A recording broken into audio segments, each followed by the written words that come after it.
Gente, vamos passar agora então à ortodoxia oriental. Por que nós temos que obrigatoriamente falar da Igreja Ortodoxa Oriental agora? Porque ela vai surgir. Só por isso. Né? Que ano houve a separação da Igreja, que era uma só até esse período aí? Alguém lembra? Quando foi? Não. Alguém lembra assim de cabeça? Não falamos ainda sobre isso. Mas às vezes as pessoas sabem, né? Porque é o grande cisma entre a Igreja do Ocidente e a Igreja do Oriente. Isso foi no ano 1054, então é no fim aqui do nosso período. Certo? É claro que a coisa vai piorando ao longo do tempo, isso não acontece de repente. Certo? Todas as vezes que nós falamos da Igreja Oriental até agora, nós sempre nos referimos a ela como uma igreja só. Como uma igreja unida, né? A Igreja Católica Romana.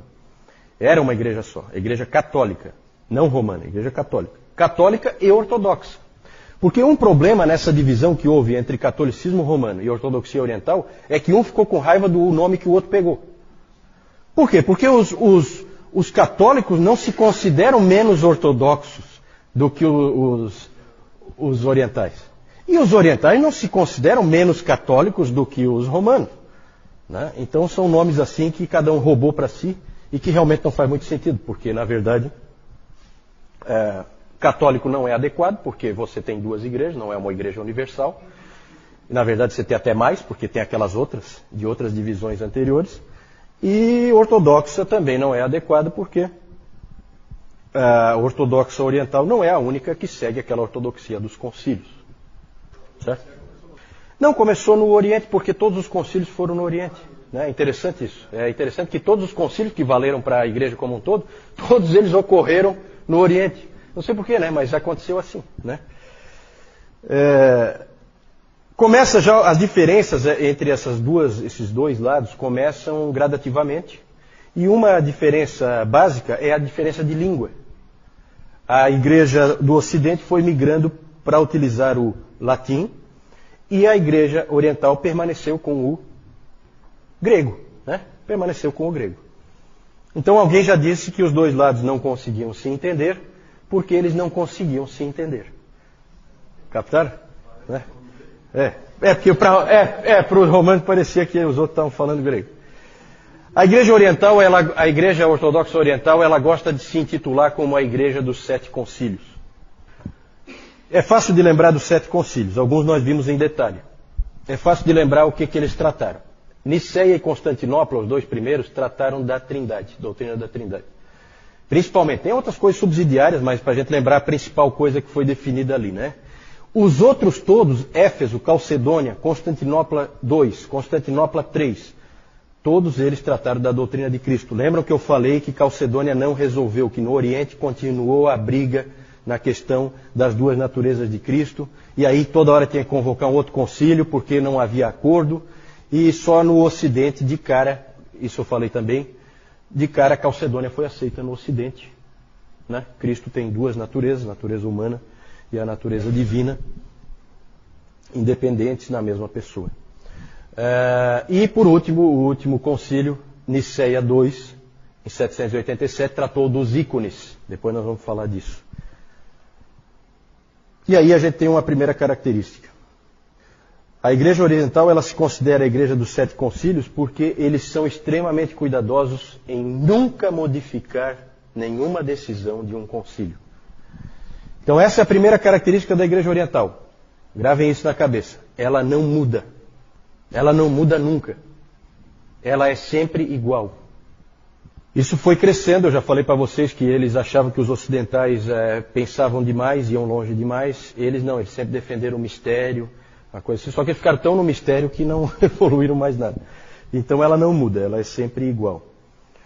Os teólogos da Igreja Oriental, todos os pais, ela compartilha com a Igreja Ocidental até Agostinho.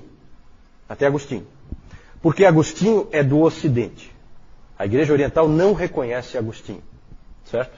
Agostinho já é um teólogo do Ocidente. E ela, depois dos pais, ela teve os seus próprios teólogos, que foram influentes. Alguns são, eu vou citar alguns nomes aí, João Climacus, esse escreveu A Escada da Ascensão Divina, então é um indivíduo importante para os místicos. Mais tarde nós vamos falar dos místicos, do cristianismo místico. Maximus, o confessor, também foi um nome importante. Mas o mais importante é esse que eu estou mostrando aí, que é o João Damasceno. João de Damasco. Por isso João Damasceno. Esse Damasceno é o cara que é de Damasco, da cidade de Damasco. Damasco, capital da... Hoje de manhã, da onde? Síria, exatamente. Antioquia fica na Síria também, mas não é a capital. A capital, Damasco. O Newton falou hoje de manhã do Naamã, né? Naamã, onde é que morava o Naamã? Em Damasco, na Síria. Então isso aí é uma cidade muito antiga, né? Que já existia lá nos tempos do Velho Testamento. João Damasceno, ele nasceu numa família cristã, viveu no 7º e 8º séculos, já sob a Síria já tomada por quem? Quando ele nasceu. A Síria já estava tomada pelos... O que vocês acham? Século VII ele nasceu, né? Final do século VII. Muçulmanos, exatamente, muçulmanos. Muçulmanos já tinham tomado, então ele nasceu, ele era cristão, ele era de uma família cristã, nasceu numa família cristã, mas num país muçulmano. E ele trabalhava no governo de Damasco, interessante. Só que ele foi corajoso o suficiente para escrever um livro contra o Islã. Vai ter coragem assim no outro lado. E ele chamava o Islã de a heresia ismaelita. Porque realmente quando você estuda um pouquinho mais a fundo o islamismo, você vê que ali tem elementos tremendamente fortes de judaísmo e de cristianismo. É uma mistura, uma salada, né? Vários dos profetas ali são profetas, são personagens do... Né? Ibrahim, quem é Ibrahim? Abraão, né? O próprio Jesus, Issa, né? É também um profeta deles lá. Então eles têm esses personagens aí que se sobrepõem aí ao judaísmo e ao cristianismo. Ele escreveu o livro mais importante desse cara, do João Damasceno, foi A Fé Ortodoxa. Esse livro é fundamental porque ele é a teologia sistemática da Igreja Ortodoxa Oriental. A fé ortodoxa. A fé ortodoxa. Na verdade, é a única teologia sistemática. Certo? Ele também escrevia hinos, esse João Damasceno. Ele é importante para definir qual é o pensamento ortodoxo. Eu quero fazer um comparativo rápido, porque evidentemente nós temos um foco aqui na divisão que houve, que vai acontecer no final desse período. E aí eu quero mostrar para vocês as ênfases, porque ali também há um ponto de discórdia, as ênfases de cada igreja. No Ocidente, a ênfase sempre foi e é até hoje, e nisso aí nós não temos muita distância do catolicismo romano. Nós, como protestantes, mostramos que somos sim ocidentais, porque as ênfases nossas são exatamente as mesmas do catolicismo romano. Pecado, graça, justificação e salvação. Só que a gente, evidentemente, trata isso tudo de uma maneira diferente, né? Muito mais bíblica, muito mais atrelada à palavra de Deus, do que o catolicismo romano. Mas a ênfase oriental é completamente diferente.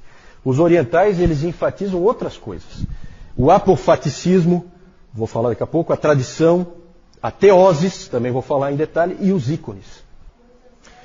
Nos 7 concílios nós vimos ali que o último concílio teve como tema os ícones, certo? Nós vamos tratar isso com um pouquinho de detalhe daqui a pouquinho. Apofaticismo. Apofaticismo é a teologia negativa. Lembra que eu falei já do Dionísio, o pseudo-areopagita? Ele trabalhava essa teologia negativa. Então eles têm essa ênfase em que a gente não pode conhecer a Deus, em que nós estamos no escuro, em que há mistérios, tudo é nebuloso, certo? Isso é uma ênfase deles. Por causa disso, e porque a igreja deles nunca muda, então não há diversidade. E o Ocidente, vocês eu acho que conseguiram perceber, só pelo que eu mostrei ali do Radberto e do Ratramno, tendo uma controvérsia dentro do mesmo monastério. Uma controvérsia séria que a igreja vai ter que resolver. E o Gottschalk, por exemplo, vindo trazer Agostinho de volta, e a igreja dando... Né? Então há uma diversidade gigantesca na igreja ocidental. Sempre há teologias lutando. Né? E na oriental não, porque tudo é nebuloso, nós não podemos saber, certo? E aí então tudo fica como sempre foi. É bem diferente. Então, teologia negativa. ênfase no mistério e na sombra em vez da luz. Tradição. O Ocidente também valorizou a tradição. Só que, como eu acabei de falar, no Ocidente fica essa coisa, toda hora aparece alguém que questiona a tradição. E diz, não, isso não é assim, isso deveria ser assado. E vai aparecendo esse tipo de conflito. No Oriente, jamais. A tradição no Oriente é diferente. Para eles, a tradição nada mais é do que a voz do Espírito. E eles dizem que em cada um daqueles 7 concílios repetiu-se o Pentecostes. Por mais que houvesse problemas ali, dificuldades, por fim o Espírito Santo tomou conta daqueles homens e o que eles decidiram é a palavra do Espírito Santo. Então vejam que é uma ênfase completamente diferente que nós não temos aqui no Ocidente. Nem o catolicismo romano, nem o protestantismo. Certo? A tradição deles é diferente e está em pé de igualdade com as Escrituras. Claro que se é uma repetição do Pentecostes e é o Espírito Santo falando, evidentemente que o Espírito Santo escrevendo ou falando agora no concílio, dá no mesmo. Sendo ele, a autoridade é dele. Certo? Então é assim que eles veem. Alterar uma decisão dos concílios, então, seria como alterar as Escrituras para nós. E por isso eles não alteram. Entenderam? É fácil de entender, né? Se a gente estuda um pouquinho e a gente simplifica, assim como eu estou simplificando aqui, a gente começa a entender um pouco o porquê de cada coisa. Uma coisa está ligada na outra. Certo?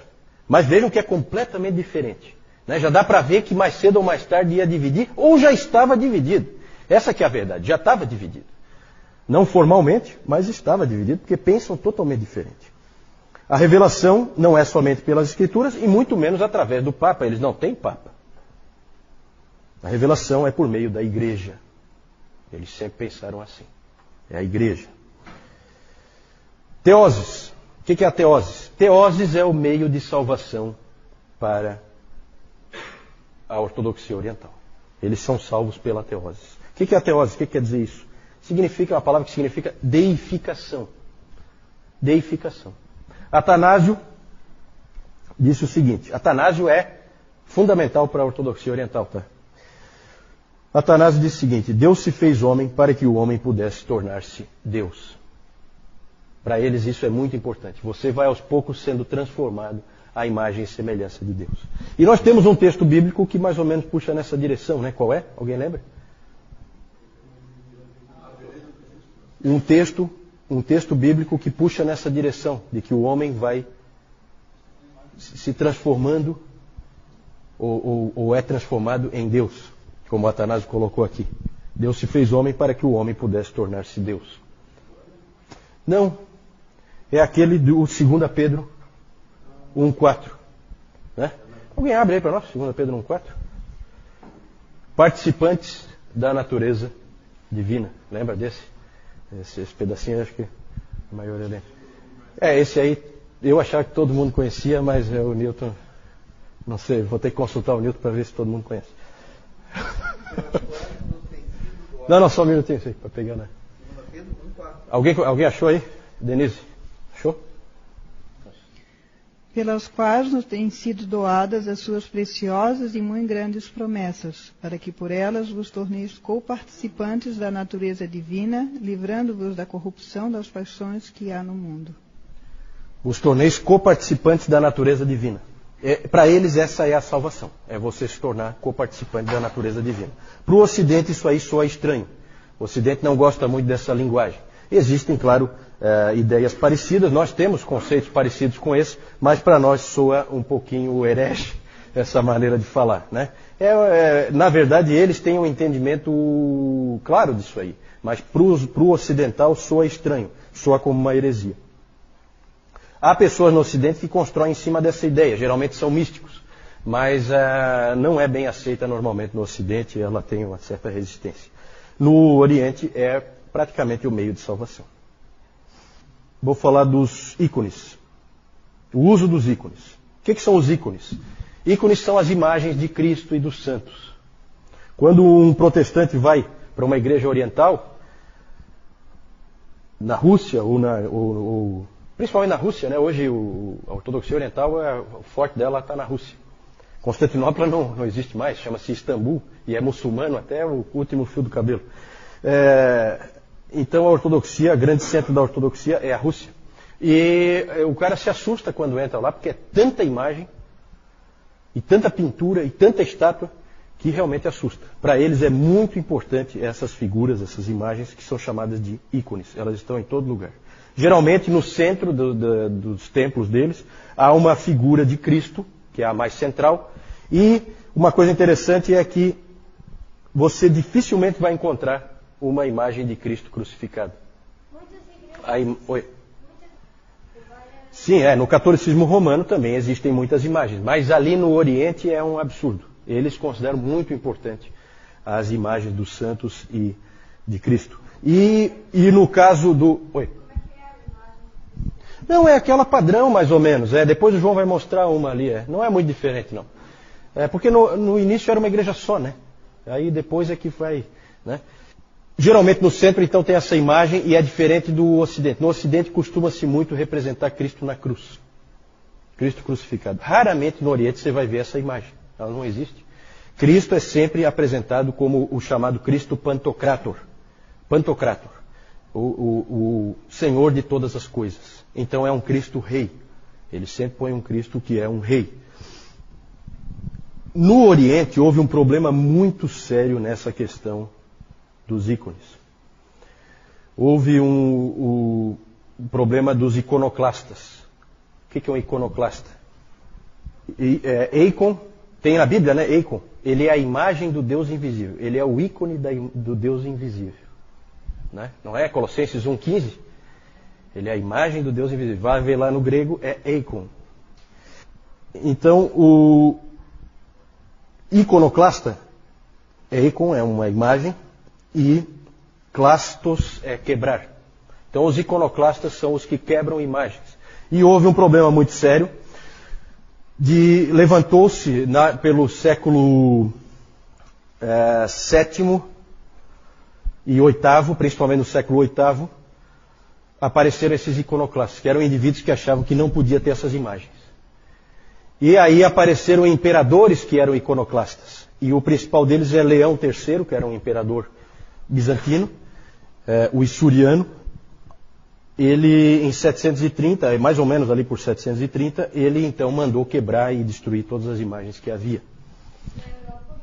Na Oriental, na Igreja Oriental. Por que isso?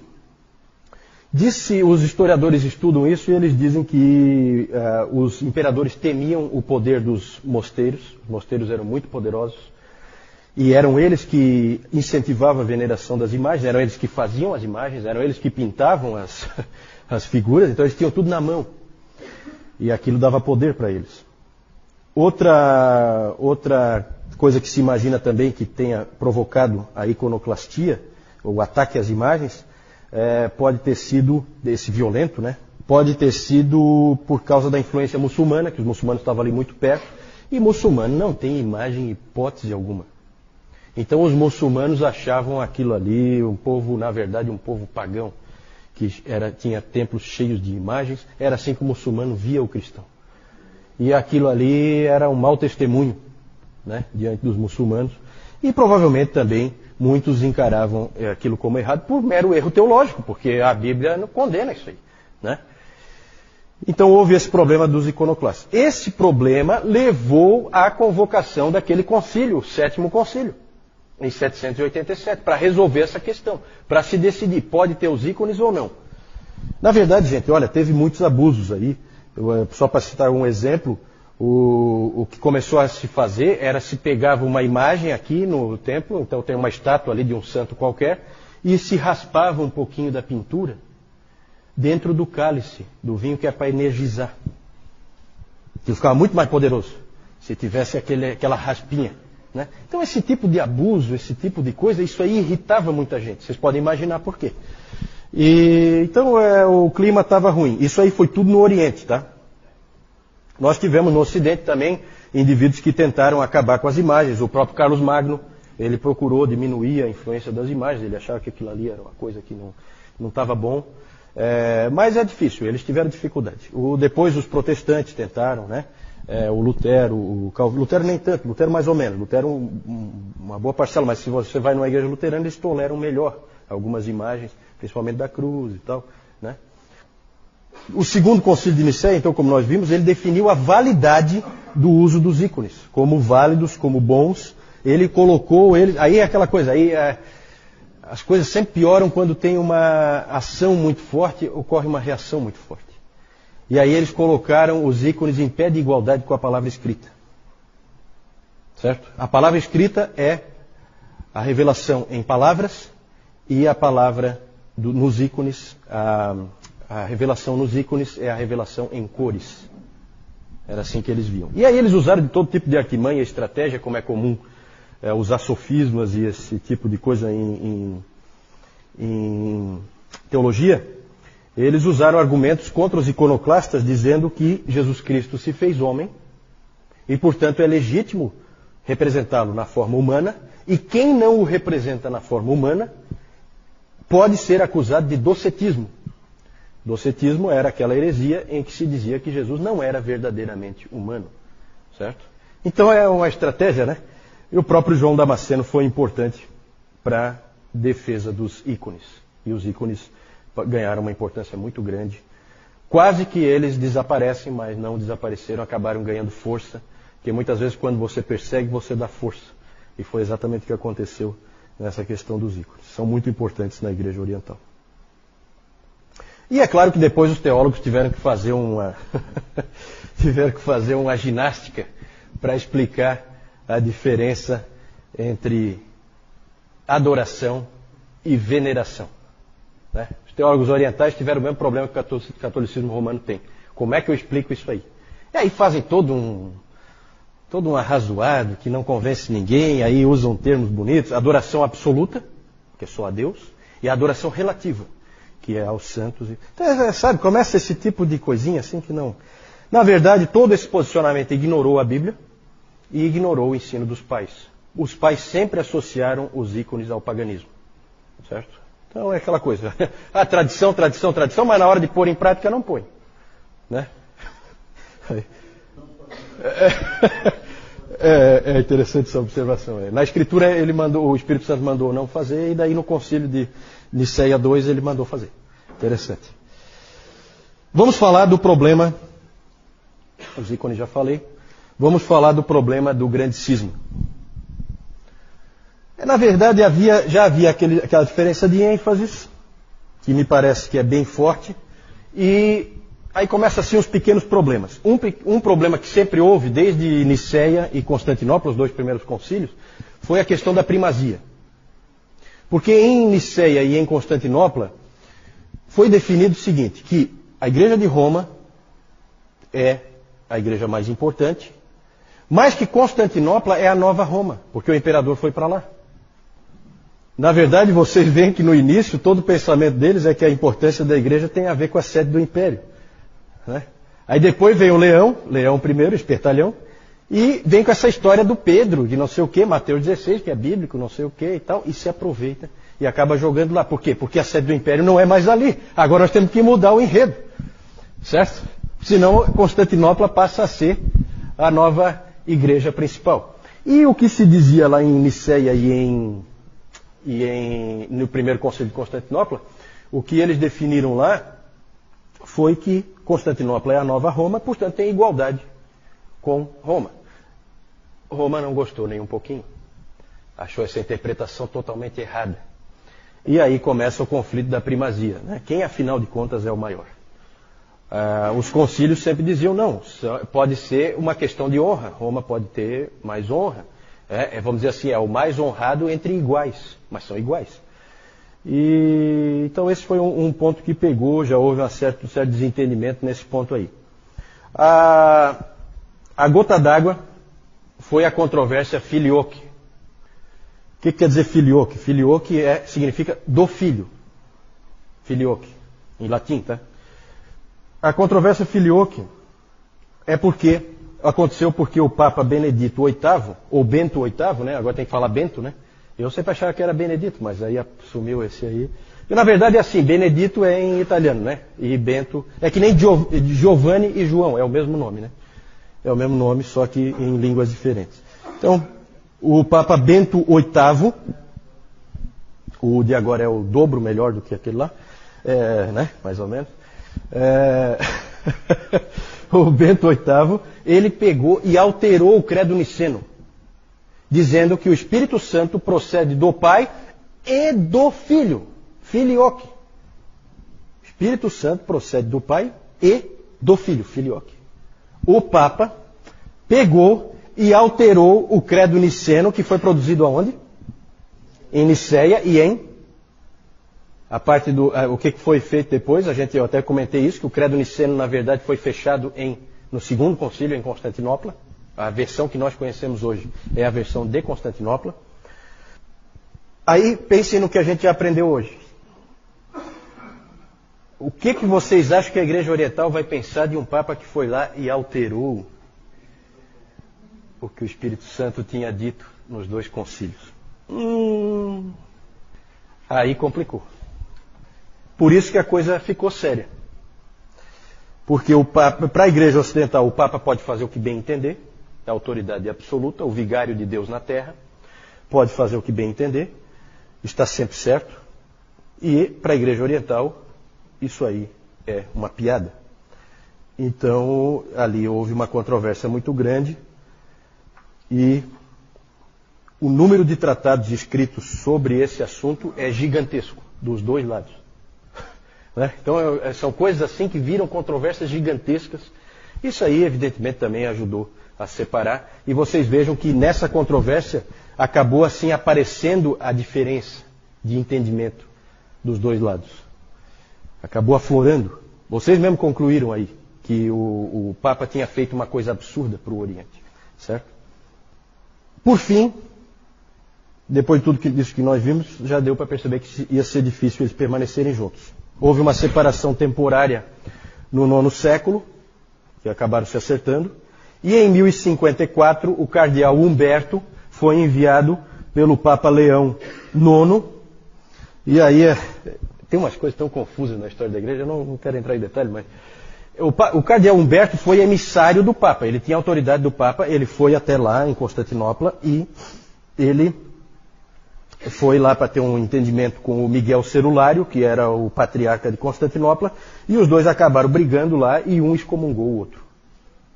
Certo? Aí o cardeal Humberto excomungou o Miguel Cerulário e o Miguel Cerulário excomungou o cardeal Humberto e o Papa. E ali, então, se considera que aquela data é a data em que há a separação. Porque está excomungado, você está fora da igreja, você não tem salvação, você está completamente perdido.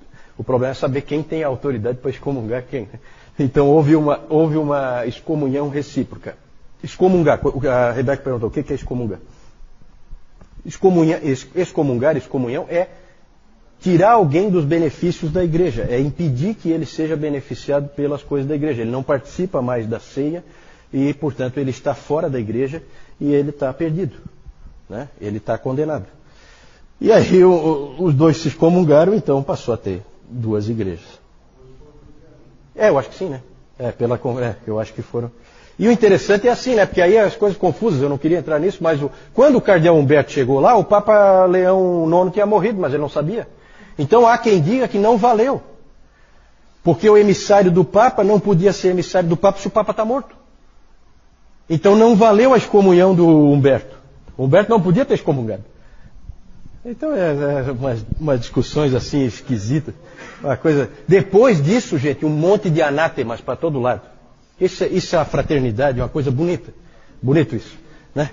Era anátema para todo lado, era bula papal, detonando com os caras de Constantinopla, do outro lado vinha também. Olha, exemplo, né? Os anátemas só foram removidos em 1965. Olha só, gente. Olha só.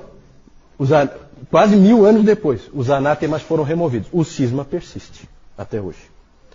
É claro que o ataque dos cruzados a Constantinopla, que nós vamos ver mais para frente, o ataque dos cruzados a Constantinopla foi o golpe final.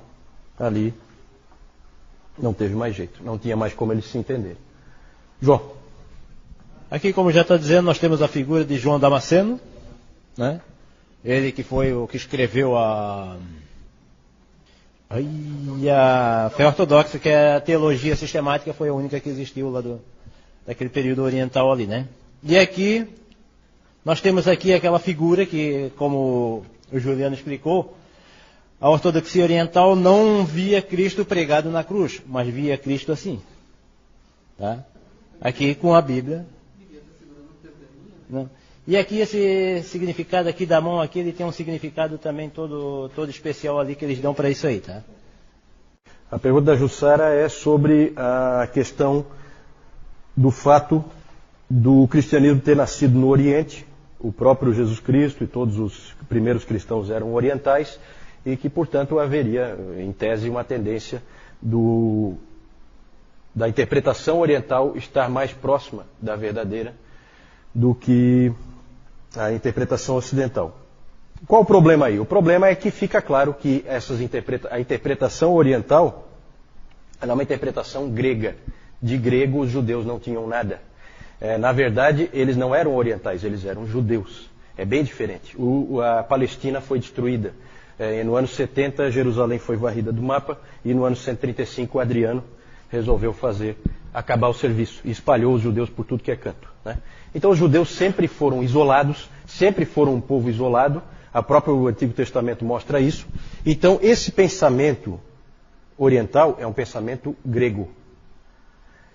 Grande pedra de toque, que cidade dá qual é a cidade que dá a maior luz sobre como deve pensar a Igreja Ortodoxa Oriental? Pelo que nós já vimos.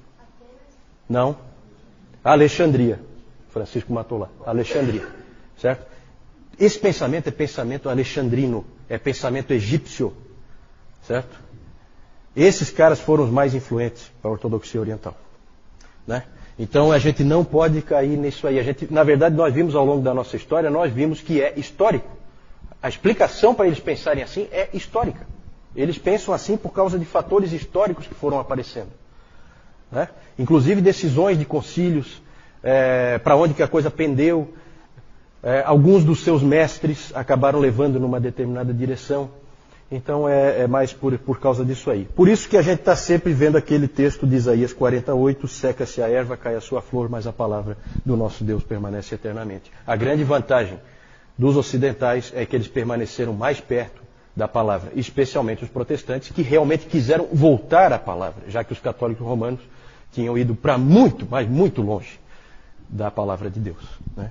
Então, graças a Deus, porque a palavra de Deus permanece eternamente e é a nossa rocha. Né? E ali a gente vê que não tem nada disso aí. Quando a gente pega a palavra na mão, a gente vê que ela é bem direta, não tem esse mistério todo que eles falam. Não é assim, não é a teologia negativa. Paulo pega e descortina tudo. E abre, e revela, e mostra. Claro, sempre por orientação do Espírito Santo. O Espírito Santo está revelando, ele está abrindo, descortinando. Né? Então, na verdade, aí eles estão indo por um caminho perigoso.